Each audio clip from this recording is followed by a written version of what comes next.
सर्वेभ्यो नमो नमः। मित्रों, आप सभी का संस्कृत जिज्ञासा यूट्यूब चैनल में स्वागत है।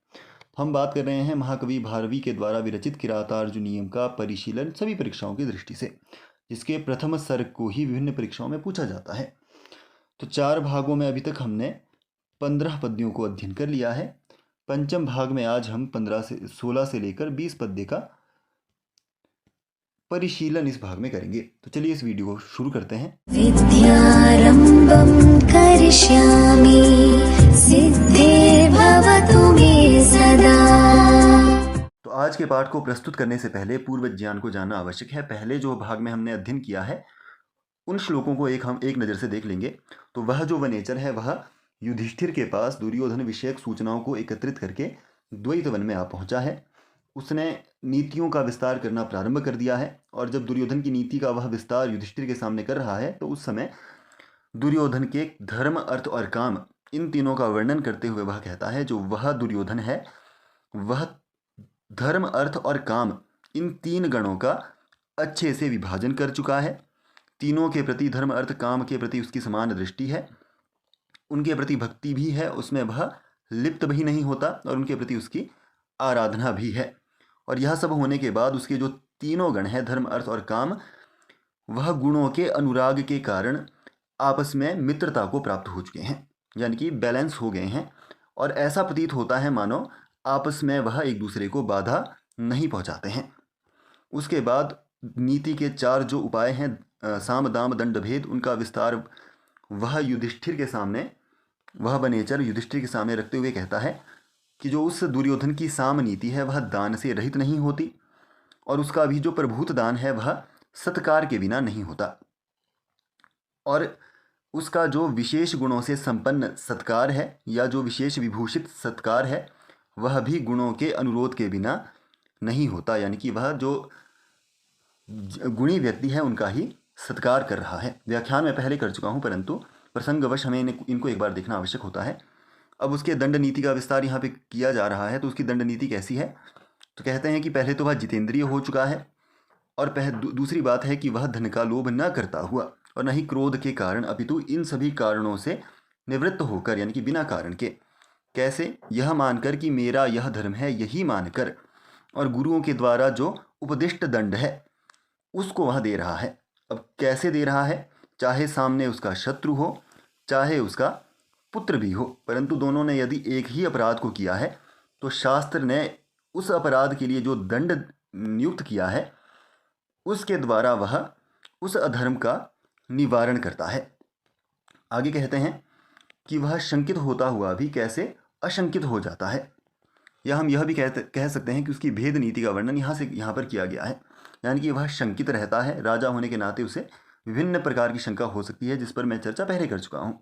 तो वह शंकित होते हुए भी अपने जनों को चारों ओर संरक्षक के रूप में नियुक्त करके अशंकिताकार हो जाता है, और कार्यों के संपन्न हो जाने पर अनुजीवियों को जो पुरस्कार दिया जाता है, पुरस्कार के रूप में जो संपदा दी जाती है, वह उस दुर्योधन की कृतज्ञता को व्यक्त करती है।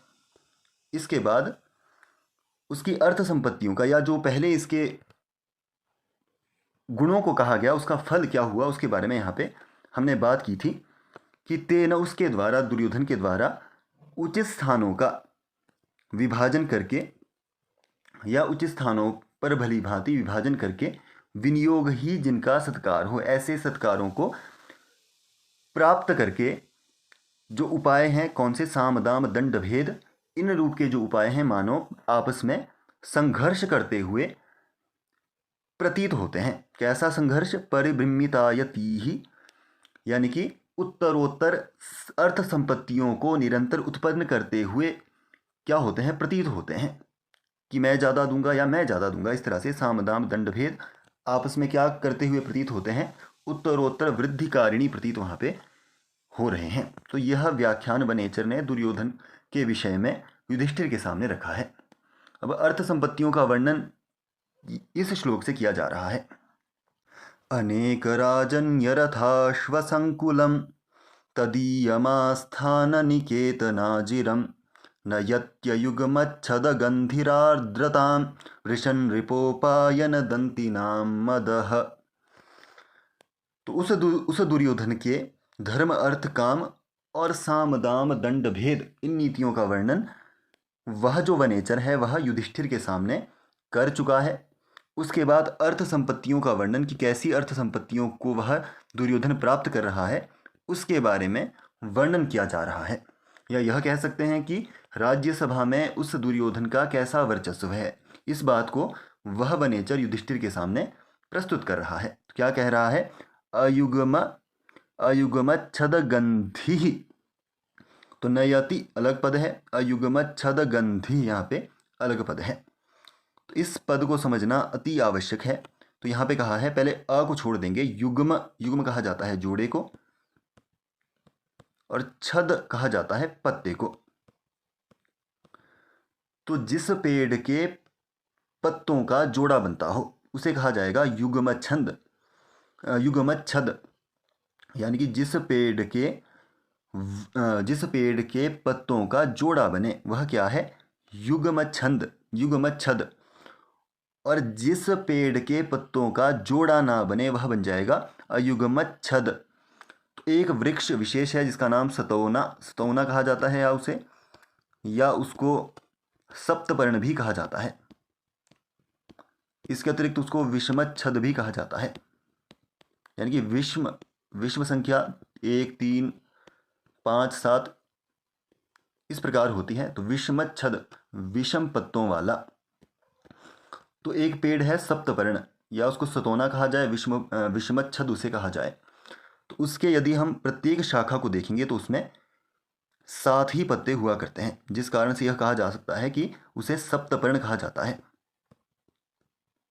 7 पत्तों वाला उसके जो शाखा विशेष है उसमें 7 पर्ण हुआ करते हैं। तो क्या हुआ? विषम पत्तों वाला विषमच्छद उसे कहा जाएगा या सप्तपर्ण कहा जाएगा। सतौना उसे लौकिक भाषा में कहा जाता है।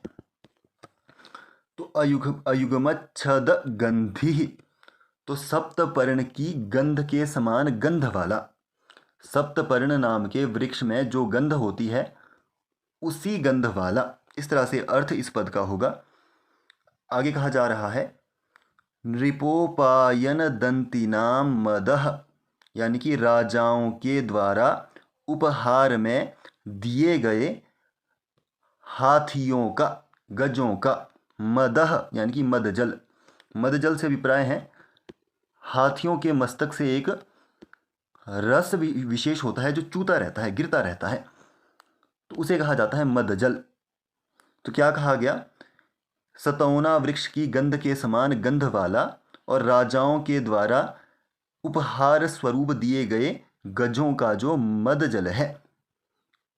पहला यहाँ पे वाक्य रखा, उसके बाद उन्होंने कहा है अनेक राजन्य रथाश्व संकुलम, यानी कि अनेक राजाओं के रथों और अश्वों से परिपूर्ण, तदीयम उसके, यानी कि उस दुर्योधन के, आस्थान निकेतनाजिरम, यानी कि आस्थान कहा जाता है आंगन को, तो सभा मंडप के आंगन को, यह अर्थ इससे लिया जाएगा। भृशम अतिशय, आर्द्रताम पंकित या गीला, अर्थ इससे लिया जाएगा। और नयति यानी कि बना रहा है, तो यह अर्थ इससे लिया जाएगा। तो कैसे इसका अन्वय हमने किया? तो अयुग्मच्छद गंधि नृपोपायन दंतिनाम मदः अनेक राजन्य रथाश्व संकुलम तदीयम आस्थान निकेतनाजिरम भृशम आर्द्रताम नयति। इस तरह से इसका अन्वय हो जाएगा। अब इसके हम मुख्य भावार्थ को भी निकालेंगे और साथ साथ में इन पदों के विशिष्ट अर्थ को भी जानते रहेंगे। तो पहले आया था अयुग्मच्छद गंधि, तो युग्म कहा जाता है जोड़े को और छद कहा जाता है पत्ते को, यानी कि युग्मच्छद का अर्थ हुआ पत्तों का जोड़ा। युग्मच्छद में यदि नए प्रत्यय को लगा दिया जाए तो क्या हो जाएगा? जिस वृक्ष के पत्तों का जोड़ा नहीं बनता वह कोई वृक्ष विशेष, तो ऐसे वृक्ष को क्या कहा जाता है, सतौना या सप्तपर्ण भी उसे कहा जाता है, क्योंकि उसके प्रत्येक शाखा पर 7 ही पत्ते हुआ करते हैं। तो 7 पत्तों का जोड़ा नहीं बनता है। जोड़ा किसका बनेगा, या तो 8 का बनेगा, 4-4 का, या 2-2 का बनेगा, या 1-1 का बनेगा, या इससे अधिक भी जिनके जोड़े बनते हैं ऐसा। तो 7 पत्तों का जोड़ा नहीं बनता है, इसीलिए इसे सप्तपर्ण सतौना कहा जाता है। तो सप्तपर्ण को ही सतौना या विषमच्छद इत्यादि नामों से भी जाना जाता है, यह भी आपको जरूर याद रखना है। तो सप्तपर्ण वृक्ष की गंध के समान गंध जिसकी हो वह क्या कहलाएगा, अयुग्मच्छद गंधी। मद का यहाँ पे अभिप्राय क्या है, हाथी के मस्तक से निकलने वाला रस, उसे क्या कहा जाएगा, मदजल। अतः राजाओं द्वारा उपहार में दिए गए जो हाथी दुर्योधन को दिए गए हैं, क्या, राजाओं के द्वारा उपहार स्वरूप दिए गए जो हाथी हैं, उन हाथियों के मस्तक से चूने वाला या गिरने वाला रस विशेष जिसे मदजल कहा जाता है, ऐसी गंध देता है जैसे सप्तपर्ण वृक्ष की गंध को सप्तपर्ण वृक्ष की गंध होती है। तो पहले इस पद का अर्थ क्या हुआ, जो इसका भावार्थ क्या निकलेगा कि राजाओं के द्वारा जो उपहार स्वरूप गज दिए गए हैं, उन गजों का मदजल ऐसा प्रतीति देता है या ऐसी गंध देता है जैसे सप्तपर्ण वृक्ष से जो गंध आती है उसके समान ही उनकी भी गंध है। तो पहला तो यह, अनेक राजन्यर्थाश्व संकुलम तदीयम आस्थान निकेतनाजिरम भृषण आर्द्रताम नयति। इससे अर्थ क्या हुआ कि उस दुर्योधन के सभा भवन में अनेक राजाओं का जमघट लगा रहता है। अनेक राजाओं के वाहन जैसे कि रथ हुआ, अश्व हुआ, वह सभी दुर्योधन के सभा भवन के प्रांगण में भरे रहते हैं, और उन अश्वों और रथों से आंगन भरा होने के कारण अत्यंत क्या हो चुका है, गीला या पंकित हो चुका है। तो यह यहाँ पे अर्थ हमने ग्रहण किया। तो पहले में क्या कहा गया, फिर से एक बार मैं दोहरा देता हूँ। भाव क्या इससे निकलेगा कि राजाओं के द्वारा जो हाथी उसको उपहार स्वरूप दुर्योधन को दिए गए हैं, उनके मदजल से ऐसी गंध निकलती है जैसे सप्तपर्ण नाम के वृक्ष से गंध निकलती है। और उसके आमने सामने कैसा, यानी कि जो वह दुर्योधन है उसके सभा भवन में अनेक राजाओं के जमघट लगा रहता है। अब अनेक राजाओं के वाहन भी उनके साथ आएंगे, तो सभा भवन के सामने जो आंगन है उसमें अनेक प्रकार के रथ और अश्व खड़े होने के कारण, उन अश्वों और रथों से आंगन भरा होने के कारण अत्यंत क्या हो चुका है, आर्द्रताम, यानी कि गीला हो चुका है। तो इससे क्या भाव हमने स्पष्ट किया कि उस दुर्योधन की अनेक राजाओं के साथ अच्छी मित्रता है, अच्छे संबंध है। वे राजा भी उस दुर्योधन से मैत्री करने में रुचिकर है, और उन राजाओं के द्वारा दुर्योधन को अनेकों प्रकार के उपहार भी दिए जा रहे हैं। इससे ज्ञात होता है कि वे राजा उससे क्या है, संतुष्ट है। वे सभी जो अन्य राजा हैं वह दुर्योधन से संतुष्ट हैं। तो इस तरह से इसका अर्थ यहाँ पे ग्रहण होता है। और यहाँ पे अलंकार कौन सा है, तो यहाँ पे उदात्त नाम का अलंकार है, जिसका लक्षण क्या है, लोकातिशय संपत्ति वर्णनोदातमुच्यते यद्वापि प्रस्तुतस्यांगम महताम चरितम भवेत। यानी कि अलौकिक संपत्ति का वर्णन करने पर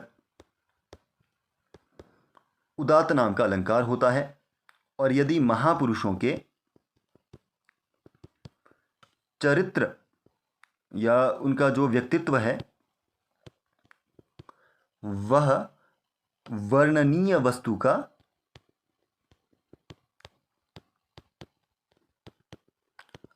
अवयव हो या अंग हो,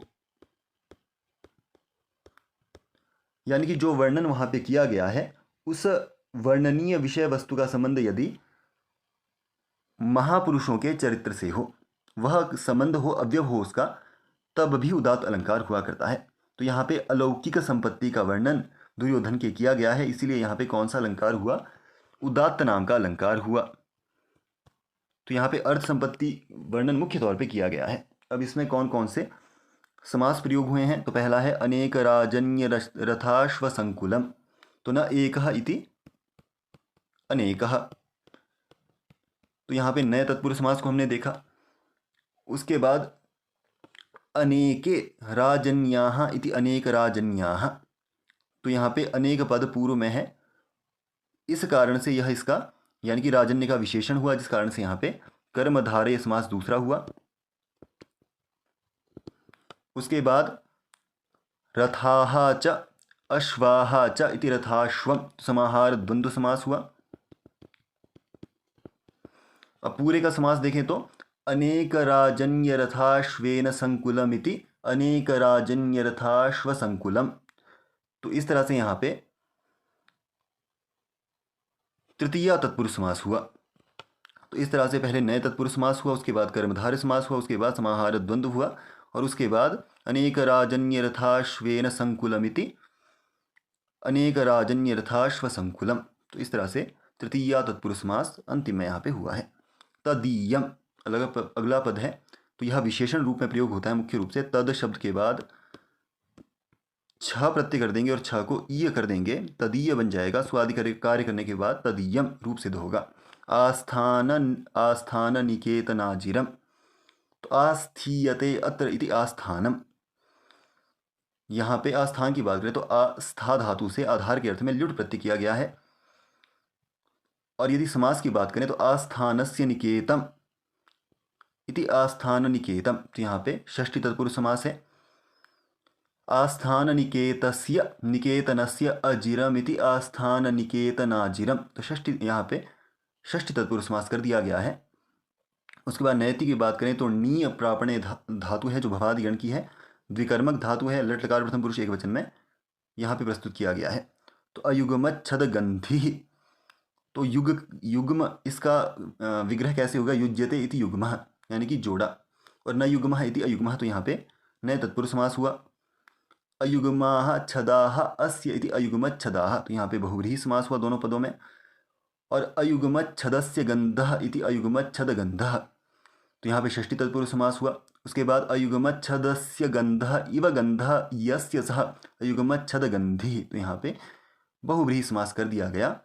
आर्द्रताम की बात करें तो आ उपसर्ग पूर्वक अर्ध धातु से रक प्रत्यय कर देंगे तो आर्द्र बन जाएगा। और आर्द्र के बाद भाव के अर्थ में तल प्रत्यय होगा, ल का लोप होके जहाँ पे भी तल हो वहाँ पे टा प्रत्यय जरूर होगा, तो आर्द्रता बन जाएगा। अगला पद है वृषम। तो वृषम भृष, इससे यदि का प्रत्यय कर देंगे तो भृष बन जाएगा, भृषः। और उसके बाद मुख्य तौर पे यह विशेषण के रूप में ही प्रयोग होता है। अगला है नृपोपायन दंतीनाम। तो यहाँ पे नृपाणाम उपायनानि इति नृपोपायनानि। तो यहाँ पे षष्ठी तत्पुरुष समास है।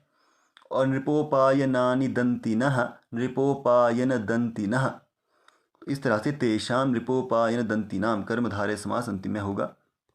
तो षष्ठी तत्पुरुष गर्भित कर्मधारय समास यहाँ पे प्रयुक्त हुआ है।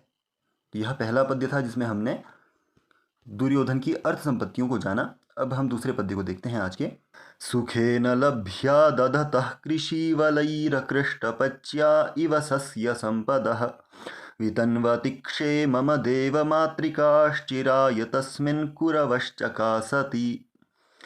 अब जो वह वनेचर है वह युधिष्ठिर के सामने दुर्योधन की प्रजा संबंधी विशेषताओं को बता रहा है कि उसका इंटरेक्शन अब प्रजा के साथ भी अच्छा है। इस भाव को वह प्रकट करते हुए कहता है चिराय तस्मिन, यानी कि चिरकाल पर्यंत उस दुर्योधन के। तो यहाँ तस्मिन से जो तस्मिन शब्द है वह मुख्य तौर पे षष्ठी के अर्थ को प्रकट कर रहा है।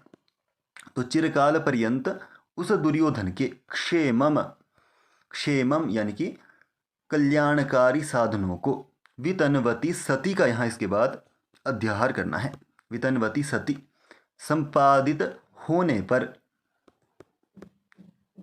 अदेव मातृकाः, यानी कि वर्षा के जल पर आश्रित न रहने वाले, कुरवः यानी कि कुरुदेशी या कुरु देश में रहने वाले कुरुदेशी, अकृष्टपच्याः कृषि वलैः यहाँ पे अलग पद होगा और यहाँ से अ हट जाएगा तो अकृष्टपच्या यानी कि बिना खेत को जोते ही, इव मानो कृषि वलैः कृषकों को सुखेन लभ्याः अनायास प्राप्त होने वाली सस्य संपदः अन्न संपत्तियों को दधतः धारण कर या प्राप्त कर चकासति यानी कि प्रसन्न होते हैं या आनंदित हो रहे हैं। तो वह कृषियों के साथ कैसा व्यवहार कर रहा है, उनके लिए कैसे साधनों को जोड़ रहा है, उसके बारे में चर्चा की जा रही है कि चिराय तस्मिन् क्षेमम वितन्वति सति अदेव मातृकाः कुरवः अकृष्टपच्याः इव कृषिवलैः सुखेन लभ्या दधतः सुखेन लभ्याः सस्य संपदः दधतः चकासति। इस तरह से इसका अन्वय होगा और व्याख्या क्या हो जाएगी कि चिरकाल पर्यंत उस दुर्योधन के कल्याणकारी साधनों को संपादित होने पर वर्षा के जल पर आश्रित न रहने वाले कुरुदेशी बिना खेत को जोते ही मानो कृषकों को अनायास प्राप्त होने वाली अन्न संपत्ति को धारण कर आनंदित हो रहे हैं। तो पहले हम जो इसका वाक्य है उसका अर्थ अच्छे समझेंगे। चिराय तस्मिन् क्षेमम वितन्वति सति, इतने पद का। तो इस समय जो वह दुर्योधन है वह प्रजापालन के साधनों को प्रशस्त करने में लगा हुआ है। कैसे लगा हुआ है कि कृषि किसी भी राजा के लिए सबसे महत्वपूर्ण अंग माने जाते हैं और कृषि कार्य को संपादित करने वाले कृषकों की समस्या का निर्धारण या निवारण करना किसी भी राजा का सबसे बड़ा कर्तव्य होता है। निवारण भी और निर्धारण भी, कौन कौन सी उनकी समस्या है, इन दोनों का। अतः वह जो दुर्योधन है वह कृषकों की समस्या से अवगत है और उनकी समस्या के निवारण के लिए संपादन कार्य को संपादित कर रहा है। साधनों को वह क्या कर रहा है, संपादित कर रहा है। तो इससे यह पहले जो भाग है उससे अर्थ हमें ग्रहण होता है कि चिरकाल पर्यंत उस दुर्योधन के प्रजाओं के कल्याणकारी साधनों को संपादित होने पर, तो वह संपादित कर चुका है। कैसी? कृषकों की या अपने प्रजा की कल्याणकारी साधनों को। पहले उसने समस्याओं को जाना और फिर उसके साधनों को उसने प्रशस्त किया। किस प्रकार किया? तो वह अगले भाव में कहा जा रहा है, अदेव मातृकाः कुरवः, यानी कि कुरु देश के जो कृषक हैं उनको अब सिंचाई के लिए वर्षा पर निर्भर नहीं रहना पड़ता है। तो कृषि कार्य में महत्वपूर्ण अंग होता है फसलों को उचित समय पर सिंचाई प्राप्त करवाना। अब सिंचाई का मुख्य साधन क्या है? अधिकतर स्थानों पर तो वर्षा का जल ही मुख्य साधन किसका होता है? सिंचाई का होता है। परंतु दुर्योधन ने उस समय में इस समस्या का क्या कर लिया है? निवारण कर लिया है। तो दुर्योधन ने सिंचाई के लिए बड़ी बड़ी नदियों से कृत्रिम, जिसको हम आर्टिफिशियल कहते हैं, बड़ी बड़ी नदियों से कृत्रिम नदियों या नहरों का निर्माण करवाया है। उन नहरों से कृषकों के खेत तक जल पहुंचाने की उसने व्यवस्था भी करवाई है। और उसका परिणाम क्या हुआ?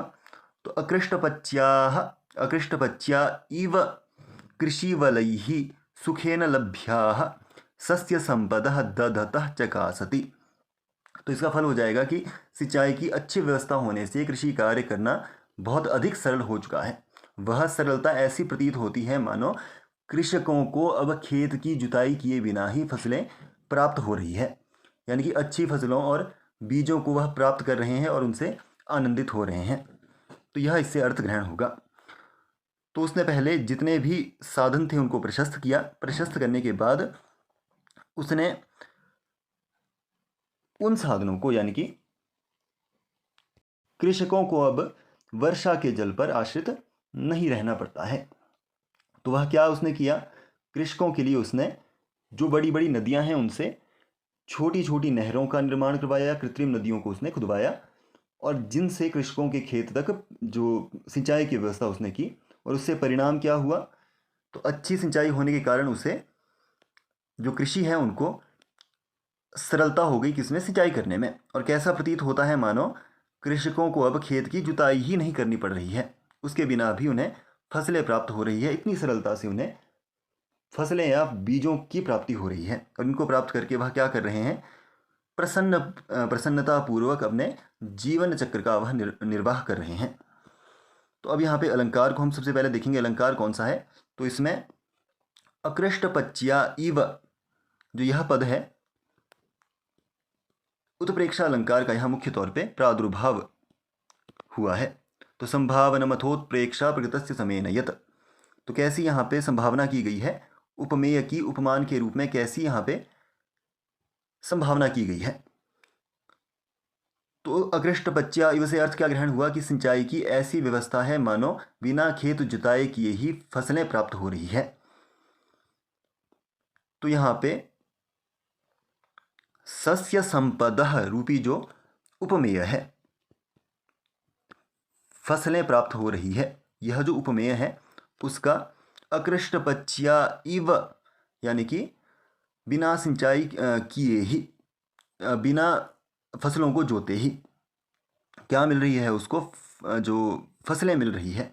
तो संभावना है, संभावना के रूप में यहाँ पे क्या हुई है, उपमेय की उपमान रूप से यहाँ पे संभावना होने के कारण कैसा उपमान और कैसा यहाँ पे उपमेय है, तो सस्य संपदः रूपी उपमेय की संभावना अकृष्ट पच्च्या इव रूपी उपमान से की गई है, जिस कारण से यहाँ पे उत्प्रेक्षा अलंकार का प्रादुर्भाव हुआ है। तो यह यहाँ पे अर्थ ग्रहण हुआ।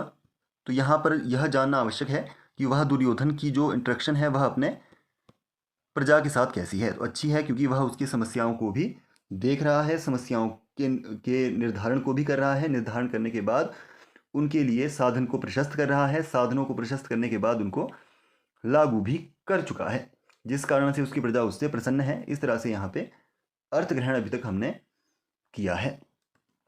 अलंकार को भी हमने देखा है। अब हम बात करेंगे यहाँ पे कुछ मुख्य पदों की। सुखेन, तो यहाँ पे तृतीया का एक वचन है, मुख्य रूप से यह विशेषण होता है। अगला है लभ्याः, बहुवचन है, तो लभ धातु से कर्मणि अर्थ में यदि यत प्रत्यय कर देंगे तो लभ्य बन जाएगा, और प्रथमा के बहुवचन में लभ्याः बन जाएगा। दधतः, तो दा धातु से क्षत्रिय प्रत्यय करने पर दधत बनता है, और षष्ठी के एक वचन में दधतः बन जाएगा। कृषि वलैहि, तो कृषि शब्द से वलच प्रत्यय होगा। कैसे, तो कृषि धातु से यदि सर्वधातुभ्य इन कर देंगे तो कृषि बन जाएगा, और कृषि के बाद कृषि येषामस्ति इति कृषि वलाः तैहि कृषि वलैहि, इस तरह से कृषि जिनकी है वह क्या है, कृषि वलाः कहलाएंगे, और उनके द्वारा यानी कि कृषि वलों के द्वारा। तो कृषि धातु से वलच प्रत्यय करने के बाद वकार, जो वलच के कारण यहाँ पे इकार को दीर्घ होके कृषि वलई बन जाएगा, कृषि वलई ही तृतीया के बहुवचन में। अगला है अकृष्ट पच्याः, तो कृष्यते यत् कृष्टम, तो कृष की बात करें तो कृष से कर्मणि अर्थ में यदि क्ता प्रत्यय करेंगे तो क्या बन जाएगा, कृष्य बन जाएगा, कृष बन जाएगा, और पच से यदि यत् प्रत्यय कर देंगे तो पच्य बन जाएगा। तो कृष्टेन पच्यते इति कृष्टपच्याः, न कृष्टपच्याः इति अकृष्टपच्याः, तो यहाँ पे नए तत्पुरुष समास का प्रयोग हुआ है। इव यहाँ पे अव्यय है सस्य संपदः, तो यहाँ पे षष्ठी तत्पुरुष समास हुआ है सस्यानाम संपदः इति सस्य संपदः। वितन्वति, वि उपसर्ग पूर्वक तनु विस्तारे धातु है, और उसके बाद क्षेमम, तो क्षी से मन यदि कर देंगे हम तो क्षेमम बन जाएगा। उसके बाद है अदेव मातृकाः, न देवः इति अदेवः, तो देवः एव माता ये शान्ते देव मातृकाः, बहुव्रीहि समास हुआ, और न देव मातृकाः इति अदेव मातृकाः, यानी कि अदेव मातृकाः से यहाँ पे अर्थ क्या है, वर्षा के जल पर आश्रित न रहने वाले, इस तरह से। चिराय, तो यहाँ पे अव्यय है चिर अयते इति चिरम, तो इस तरह से, तो चिर से यदि चिर के बाद अय के बाद अण कर देंगे तो चिराय बन जाएगा। इसके बाद तस्मिन पद, यहाँ पे तद शब्द का सप्तमी का एक वचन है, कुरवः प्रथमा का बहुवचन है, कुरु शब्द का उकारांत है, चकासति, चकासति दीप्तौ धातु है, परस्मै पदी है, लट लकार प्रथम पुरुष बहुवचन का प्रयोग, प्रथम पुरुष का प्रयोग यहाँ पे किया गया है। तो चलिए अगले पद्य को हम देखेंगे। उदार कीर्ते रुदयन् दयावतः प्रशांत बाधन् दिशतोभिरक्षया स्वयं प्रदुग्धे अस्य गुणैरुपस्नुता वसूपमानस्य वसूनि मेदिनी। अब उस दुर्योधन की सुरक्षा व्यवस्था को और विकसित राज्य को यहाँ पे उस वनेचर ने युधिष्ठिर के सामने रखा है कि कैसे वह दुर्योधन पृथ्वी का विकास कर रहा है, कैसी उसकी सुरक्षा है। तो क्या कह रहे हैं, उदार कीर्ते दयावतः अभिरक्षया प्रशांत बाधम उदयन दिशतः वसूपमानस्य अस्य गुणैः उपस्नुता मेदिनी वसूनी स्वयं प्रदुग्धे। इस तरह से इसका अन्वय होगा। अन्वय के साथ शब्दार्थ को देखेंगे। उदार कीर्ते है, उदार हो जिसकी कीर्ति, वह है उदार कीर्ति यानी कि महायशस्वी। दयावतः, दया हो जिसके पास, वह है दयावान, उसका यहाँ पे षष्ठी एकवचन का प्रयोग है।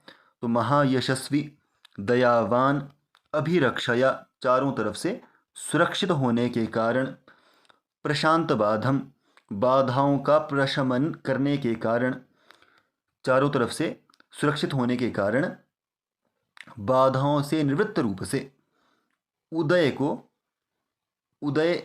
को संपादित करते हुए, दिशतः से यानी कि संपादित करते हुए, वसुपमानस्य कुबेर के समान, गुणैः गुणों के, इस अस्य गुणैः, अस्य दुर्योधनस्य गुणैः इस दुर्योधन के गुणों के कारण, उपस्नुता पैनी या उपद्रविता, पैनी मेदिनी पृथ्वी, वसूनी रत्नादि धन, स्वयं अपने आप, प्रदुग्धे दुह रही है।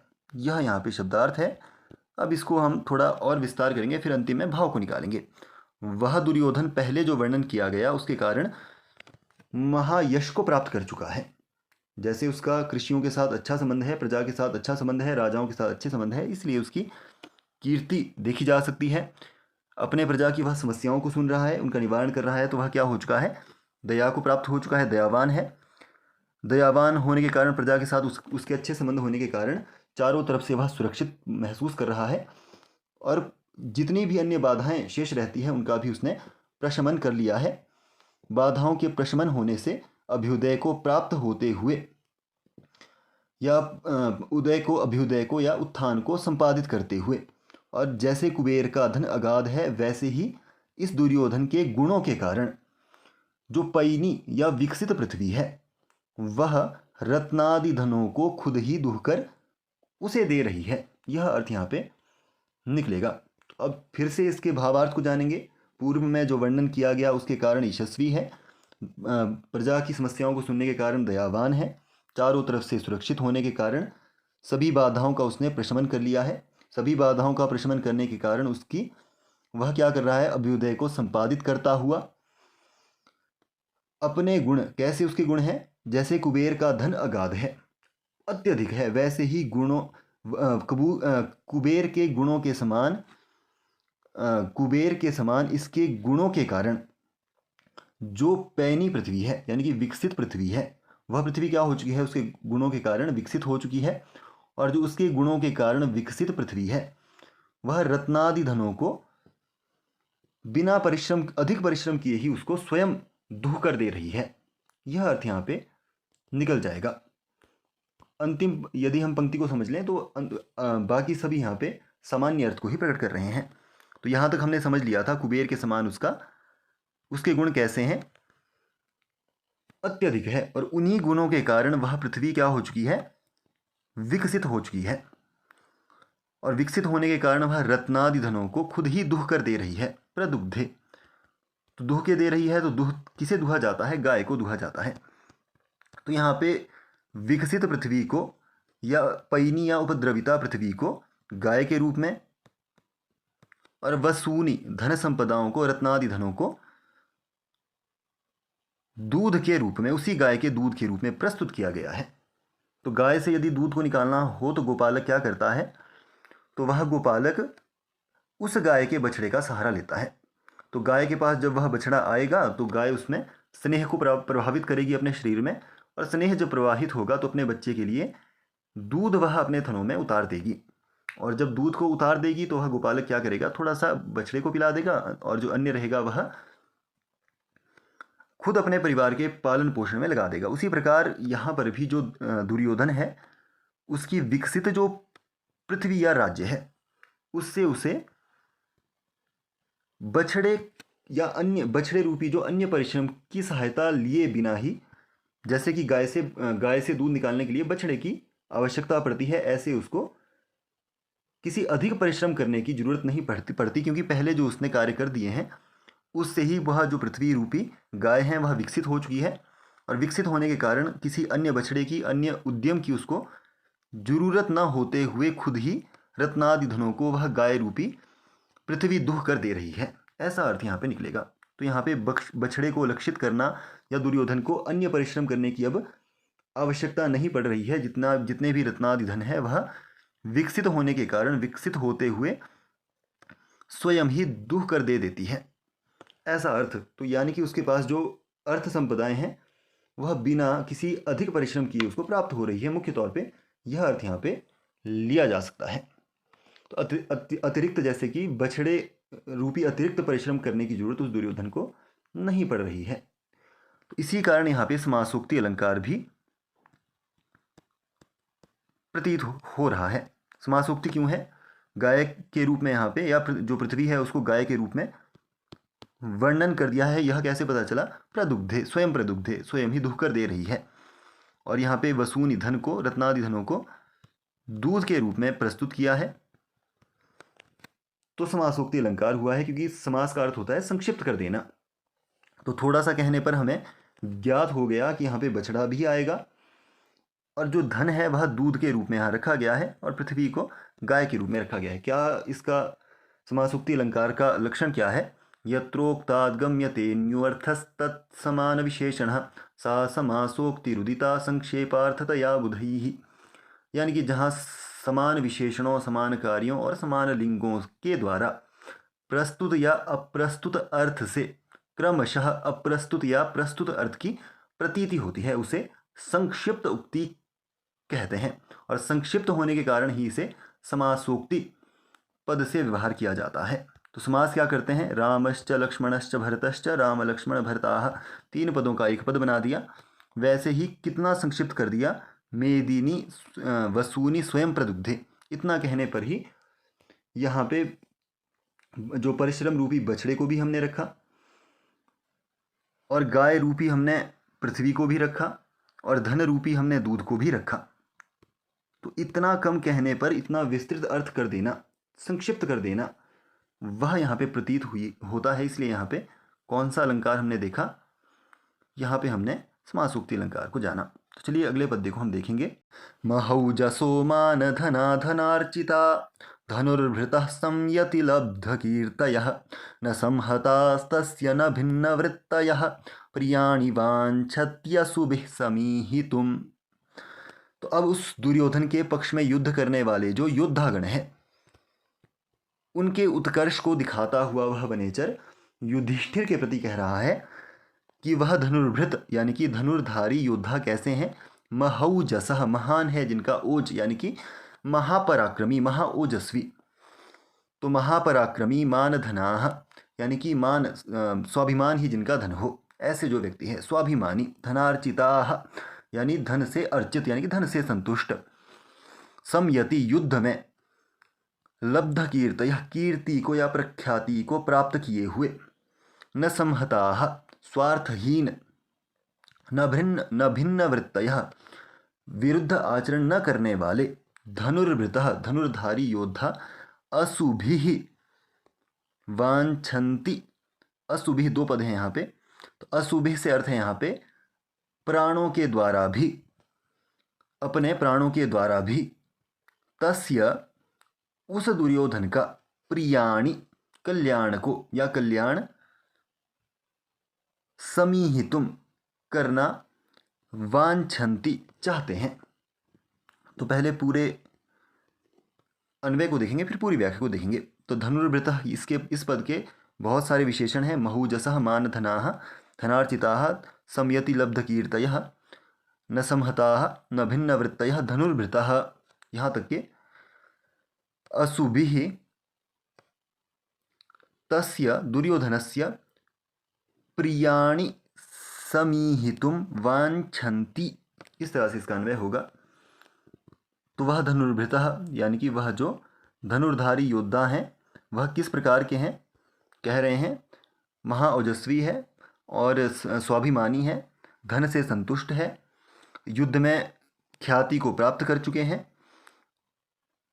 और स्वार्थ से हीन है, यानी कि स्वार्थहीन है, स्वार्थ से रहित है, और एक मत है यानी कि विरुद्ध आचरण न करने वाले, वह जो धनुर्धारी योद्धा है वह अपने प्राणों के द्वारा भी उस दुर्योधन का प्रिय या कल्याण करना चाहते हैं। तो यहाँ पे मुख्य पद क्या हुआ कि धनुर्भृतः असुभिः तस्य प्रियाणि समीहितुं वांछन्ति, यानी कि धनुर्धारी योद्धा, उस दुर्योधन के धनुर्धारी योद्धा अपने प्राणों के द्वारा भी उस दुर्योधन का कल्याण करना चाहते हैं। तो अब इसके हम भावार्थ को समझेंगे, यानी कि अस्त्रों शस्त्रों को धारण करने वाले उस दुर्योधन पक्षीय योद्धा अपने प्राणों के जाने का भय ना करते हुए, यानी कि दुर्योधन के प्रति अपने प्राणों की आहुति देने से भी पीछे ना हटने वाले धनुर्धारी योद्धा उस दुर्योधन के कार्य की सिद्धि के लिए तत्पर रहते हैं। तो यहाँ पे यह मुख्य वाक्य है, यानी कि वह अपने प्राणों की आहुति देकर भी उसके कल्याण को संपादित करने में लगे हुए हैं। तो वह योद्धा हैं कैसे? तो महौजसः, यानी कि महान ओजस्वी या महान पराक्रमी है। मानधनाः, यानी कि मान ही जिनका धन हो, यानी कि स्वाभिमानी है। और धनार्चिताः, यानी कि दुर्योधन के द्वारा उनको प्रभूत रूप से धन दिया गया है, जिससे वह क्या है? संतुष्ट हैं। और समयति लब्ध कीर्तयः, यानी कि युद्ध में ख्याति प्राप्त कर चुके हैं, यानी कि जिन्होंने पहले हुए युद्ध को जीता हुआ है और जिससे वे ख्याति प्राप्त हैं। पहले भी जिन्होंने युद्ध किया है और युद्ध में बार बार जीतने के कारण जिन्होंने ख्याति को प्राप्त कर लिया है। न संहताः, यानी कि स्वार्थ के कारण इकट्ठे न होने वाले, स्वार्थ रहित हैं। तो इससे अभिप्राय क्या है कि वह योद्धा केवल धन रत्न आदि स्वार्थ के लिए एकत्रित होने वाले नहीं हैं, अपितु वह दुर्योधन के प्रति अपना धर्म मानकर उसके लिए हमेशा खड़े रहते हैं। न भिन्न वृत्त है, यानी कि अलग अलग मतों वाले नहीं हैं, यानी कि एक मत हैं। तो यहाँ पे अभिप्राय क्या है कि प्रत्येक मनुष्य की वृत्ति एक जैसी नहीं होती है, और जहाँ पर अधिक मनुष्य होंगे, अधिक व्यक्ति होंगे, वहाँ पर मत भी उतने ज़्यादा ही रहेंगे। परंतु जो दुर्योधन है उसके विषय में उन योद्धाओं के मत भिन्न भिन्न नहीं है। कैसे हैं? एक मत है। तो ऐसे जो वह धनुर्धारी है अपने प्राणों के द्वारा भी उस दुर्योधन की कार्य सिद्धि में लगे हुए हैं। तो यह यहाँ पे अर्थ ग्रहण होता है। तो अब इस यहाँ पर कौन सा अलंकार प्रयोग हुआ है? तो यहाँ पे परिकर नाम का अलंकार प्रयोग किया गया है। तो जो कहता है विशेषणैर्यत् साकूतैः उक्तिः परिकरस्तसः, इस तरह से, अर्थात साभिप्राय विशेषणों के द्वारा विशेष्य की उक्ति को परिकर अलंकार कहा जाता है। तो पद्य में बहुत सारे धनुर्वृतः के आपने विशेषणों को देखा, कैसे हैं? साभिप्राय हैं, अभिप्राय से रखे गए हैं ना। कौन कौन से? महौजसः, मानधनाः, धनार्चिताः, सम्यतिलब्धकीर्तयः, न संहताः, न भिन्न वृत्तयः, इन सभी विशेषणों को रखा गया है। तो यह विशेषण किसके हैं? धनुर्वृतः। तो धनुर्वृतः यहाँ पे क्या है? विशेष्य है। ये विशेष्य हुआ, और बाकी जो यह हमने पढ़े यह सभी क्या है? उनके धनुर्वृतः के विशेषण हैं। तो यह सभी विशेषण हुए और धनुर्वृतः इनका विशेष्य हुआ। यहाँ पर विशेष्य रखे गए हैं। उनका अभिप्राय स्पष्ट है कि वे सभी उन योद्धाओं की दुर्योधन के प्रति भक्ति को स्पष्ट कर रहे हैं, और इन विशेषणों के साथ धनुर्वृतः विशेष्य की भी सार्थकता दिख रही है। अर्थात इन गुणों से युक्त वे योद्धा प्राण देकर भी दुर्योधन की कीर्ति या कल्याण को करना चाहते हैं। इसीलिए यहाँ पर कौन सा अलंकार है? परिकर नाम का अलंकार है। तो यह सभी जो विशेषण है वह किसी विशेष औचित्य से रखे गए हैं, साभिप्राय हैं, और किसके लिए रखे गए हैं? धनुर्वृतः को रखे गए हैं, जो किसको प्रोटेक्ट करते हैं? तो वह प्रोटेक्ट करते हैं जो दुर्योधन है, उसके लिए वह प्राणों की आहुति देने के लिए भी तत्पर रहते हैं। तो यहाँ पे कौन सा अलंकार प्रयोग हुआ है उसको भी एक बार जान लेते हैं। तो महूजसः, तो महत ओजः ये शांते, महूजसः भूभृ समास है। मानधनाः, तो मानः एव धनम ये शांते, मानधनाः, मान ही जिनका धन हो। बहुब्रीहि समास है। धनार्चिताः, तो धनेन अर्चिताः, धनार्चिताः तृतीया तत्पुरुष समास है। धनुर्भृतः, तो यहाँ पे धनु विभ्रति इति धनुर्भृतः, तो उपपद समास हुआ है। समयति, तो यहाँ पे सम उपसर्ग पूर्वक यम धातु से कोई प्रत्यय करेंगे तो समयत बन जाएगा, तो गागम होगा। इसके अतिरिक्त यह सप्तमी का एक वचन है, समिति यानी कि युद्ध। लब्ध कीर्तयः, तो लब्धाः कीर्तयः यैः ते लब्ध कीर्तयः, यहाँ पे बहुव्रीहि समास है। न संहताः, यहाँ पे न संहताः इति न संहताः, तो यहाँ पे नयर्थ के रूप में सुप सुपा इस सूत्र से समास हुआ है, यानी कि केवल समास यहाँ पे हुआ है। आगे है न भिन्न वृत्तयः, तो भिन्नाः वृत्तयः ये शान्ते भिन्न वृत्तयः, बहुव्रीहि समास है। और न भिन्न वृत्तयः इति न भिन्न वृत्तयः, तो यहाँ पे भी सुप सुपा इससे ही समास हुआ है। प्रियाणि, प्रियम से प्रथमा का बहुवचन। वांछन्ति, तो वांछी इच्छायाम धातु है, भवादिगण की है, लट्लकार प्रथम पुरुष बहुवचन का रूप है। असुभिः, तो यहाँ पे तृतीया तत्पुरुष का तृतीया बहुवचन का रूप है। समीहितुम, सम उपसर्ग पूर्वक ईह धातु से तुमुन प्रत्यय किया गया है। तो अगले पद्य को देखेंगे। महीभृतां सच्चरितैश्चरैः क्रियाः सवेदनिःशेषमशेषितक्रियः महोदयैस्तस्य हितानुबन्धिभिः प्रतीयते धातुरिवेहितं फलैः। तो अब जो वह वनेचर है वह अपने स्वामी युधिष्ठिर के प्रति दुर्योधन के गुप्तचरों के उत्कृष्ट की सूचना दे रहा है। गुप्त नीतियों की सूचना वह यहाँ पर देता हुआ प्रतीत होता है। क्या कह रहा है, पहले अन्वय और शब्दार्थ को साथ देखेंगे, फिर अलग अलग दोनों को करेंगे। तो अशेषित क्रिया, क्रिया शेष न हो जिसकी, यानी कि क्रियाओं को समाप्त कर दिया है जिसने, वह दुर्योधन। सच्चरितैहि चरैहि, उच्च चरित्र वाले या शोभन चरित्र वाले, चरंती इति चराह तैहि चरैहि, यानी कि गुप्तचरों द्वारा। महीभृताम, अन्य राजाओं की क्रियाः, गतिविधियों को, निःशेषम वेद, जान लेता है।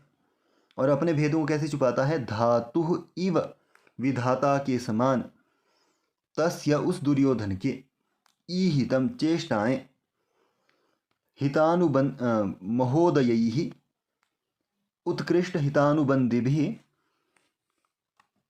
वृद्धिशाली परिणामों वाले फलैहि, परिणामों वाले फलों के द्वारा ही प्रतीत होती है।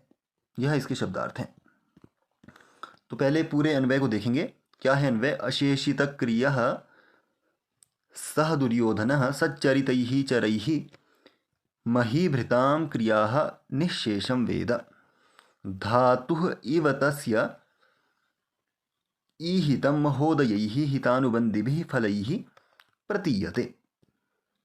तो इसका पूर्ण का अर्थ, सामान्य अर्थ क्या होगा कि कार्यों को समाप्त कर चुका वह दुर्योधन अच्छे चरित्र वाले गुप्तचरों द्वारा अन्य राजाओं की गतिविधियों को जान लेता है और विधाता के समान उसकी चेष्टाएं उत्कृष्ट हितानुबंधी भी वृद्धिशाली परिणामों वाले फलों के द्वारा ही प्रतीत होती है। तो यह सामान्य अर्थ है।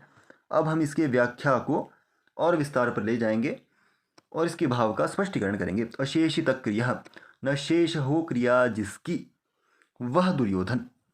तो शेष होना यानी कि कोई ना कोई क्रिया बच जाना, परंतु शेष न रहे तो क्या है, समाप्त हो गई है क्रिया जिसकी, यानी कि क्रिया समाप्त कर चुका है, ऐसा अर्थ यहाँ पे ग्रहण होगा। अर्थात हम सामान्य तौर पे क्या होता है, विभिन्न कार्यों पर लगे होते हैं और उनमें से कोई ना कोई कार्य शेष रह जाता है, फिर भी हम दूसरों की गतिविधियों पर दृष्टि रखना प्रारंभ कर देते हैं या दूसरे कार्यों पर लगना प्रारंभ कर देते हैं। परंतु जो बुद्धिमान व्यक्ति है पहले अपने कार्य को समाप्त करता है, उसके बाद अन्य कार्यों में संलग्न होता है। जैसे कि पढ़ाई यदि हमारा पहला प्राथमिकता है तो हम पढ़ाई के कार्य को पूर्ण करें, उसके बाद खेलना घूमना इत्यादि करें, तो यही बुद्धिमानी है। तो वह भी जो दुर्योधन है वह कैसा है, कुशल राजा होने के नाते सभी क्रियाओं को समाप्त कर चुका है, यानी कि उसके राजधर्म के अनुसार जो जो कार्य शेष रहते थे उनको उसने समाप्त कर लिया है। अपने कार्यों के समाप्त होने के बाद वह क्या करता है, सच्चरितैहि चरैहि, अच्छे चरित्र वाले गुप्तचरों द्वारा महीभृताम क्रियाः निःशेषम वेद, अन्य राजाओं की गतिविधियों को जान लेता है। यानी कि राज्य की सुरक्षा के लिए गुप्तचरों को अलग अलग राजाओं के राज्यों में राजा नियुक्त करता है। वह जो दुर्योधन है उसने भी अपने राज्य संबंधी कार्यों को पहले प्राथमिकता दिया उसके बाद राज्य की सुरक्षा के लिए नियुक्त किए गए गुप्तचरों से अन्य राजाओं की गतिविधियों को उसने जाना। तो वह गुप्तचर कैसे हैं? सच्चरित ही, उच्च चरित्र वाले हैं। अब राजा होने के नाते उसे यह भी पता है कि मेरे या यदि मैंने अन्य राजाओं के राज्य में गुप्तचरों को नियुक्त किया है तो किसी अन्य राजा ने भी मेरे राज्य में गुप्तचर नियुक्त किए ही होंगे।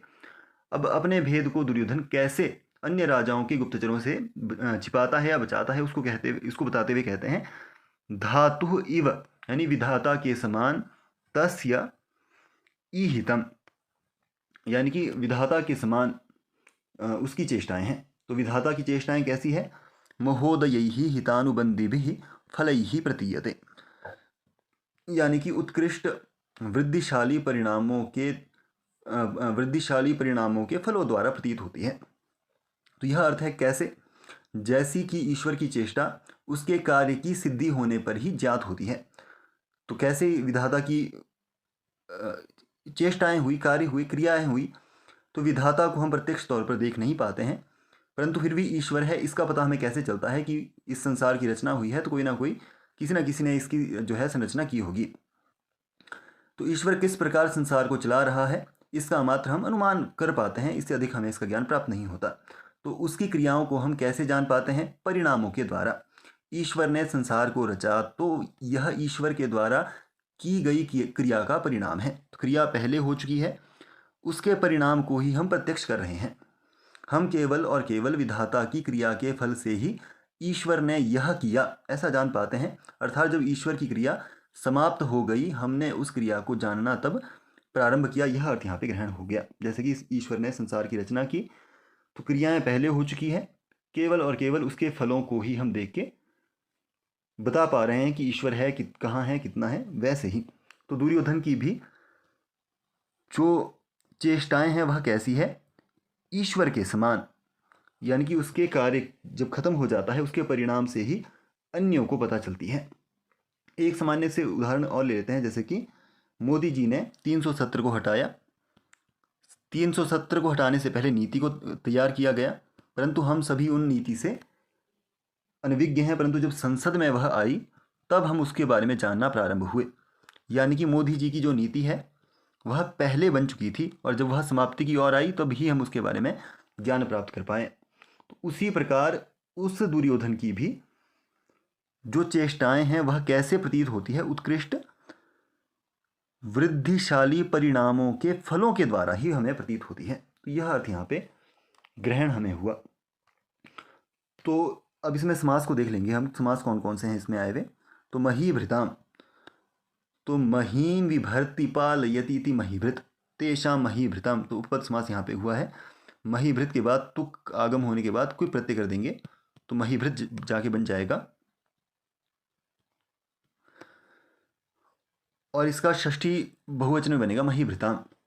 सच्चरितैहि, तो सच्चरितम ये शांते सच्चरिताः तैहि सच्चरितैहि, यहाँ पे बहुव्रीहि समास हुआ है। चरैहि चरन्ति इति चराः तैहि चरैहि, तो चर से यदि अच प्रत्यय कर देंगे तो चर बन जाएगा।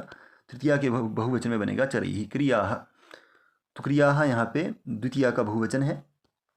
सह तद शब्द का पुल्लिंग में प्रथमा विभक्ति का एक वचन। वेद, तो वेद यहाँ पे क्रियापद है। विद ज्ञाने धातु है, दाद गण की धातु है और सकर्मक है। लट लकार प्रथम पुरुष एक वचन की यहाँ पे छठा हमें दिखी है। निशेषम,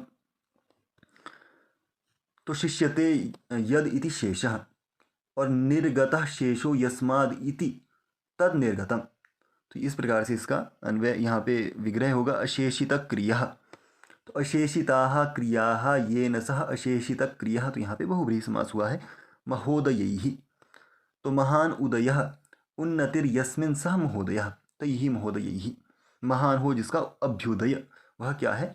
महोदय कहलाता है। तृतीया बहुवचन है।